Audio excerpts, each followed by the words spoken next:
Peut-être voir les highlights avant de se quitter et de rendre l'antenne pour vous retrouver lundi, donc 6 juin, du côté de Noumadélé. Et voilà, les replays avec... Ça, c'est le premier but.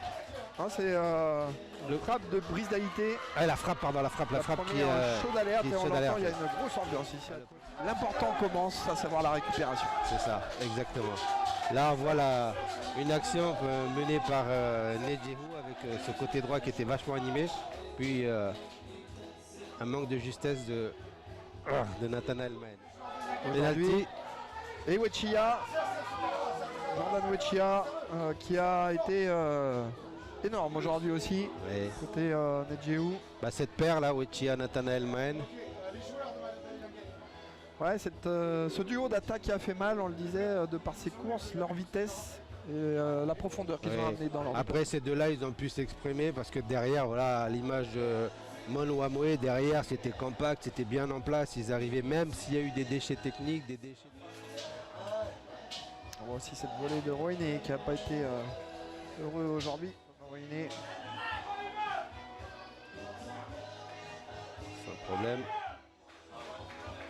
John, on le verra après. Ça, c'est toujours la première période. Ouais. Beaucoup de fautes et de jeux. C'est ça, beaucoup de fautes. Il y a eu le jeu a été cassé, le jeu a été haché. Donc là, dans la construction, côté Yengen, mais aussi il y a eu ce mental où les nordistes n'ont jamais rien lâché. Là, on est encore dans le début de la deuxième mi-temps. Puis ça y est, Miguel est rentré. Là, les deux qui se gênent, Sanso et Roiné. Le deuxième but. Le deuxième but contre son camp. Donc, Émile. C'est le meilleur buteur du match là, je crois, Émile. Émile Berronnet qui a mis un but dans son camp bien malheureux et puis il s'est rattrapé. Il a départagé cette équipe de Nedjehou qui était trop content là. Et puis petit à petit, Yengen va tenter de poser le jeu au sol et puis de se créer des occasions dangereuses et c'est ce qui s'est passé. Du score. Le premier but. Non, c'était juste après. Encore Ranchin qui est là, il a apporté, même s'il n'est pas encore en forme physiquement, mais il était bien placé de ce qu'il a perdu. D'ailleurs, c'est lui qui est à la base, exactement. Beaucoup de mouvements. Le but là, notamment un des buts.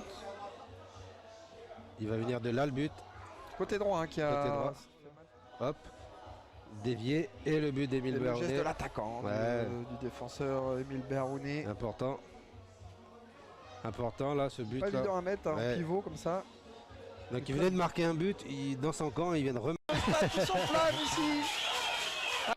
Ranchin. Superbe travail avec Kayara, Miguel Kayara sur le côté droit. Le centre. Ranchin la frappe. Deuxième chance. Et le pénalty à la dernière seconde. C'est la folie. Yengen Sport n'est jamais mort. Non. Côté droit. Qui aboutit sur les deux, et c'est Rochet encore lui qui est au départ. Qui est au départ et qui. Et oui, il y a une faute. Il continue à attaquer, essayer de marquer, puis on en arrive là. Le duel, il est important. Attalé qui a la balle de 2-2. Au bout du pied. Attalé. Et ça passe, ça fait 2 buts partout. Le match retour promet d'être grandiose lundi. Miguel rentre, c'était des blancs ballons devant pour Chafi. Les actions étaient. Les attaques étaient enrayées aussitôt. Et voilà, c'est la fin du match. Bravo à ces deux équipes. Incroyable, Yengen Sport qui revient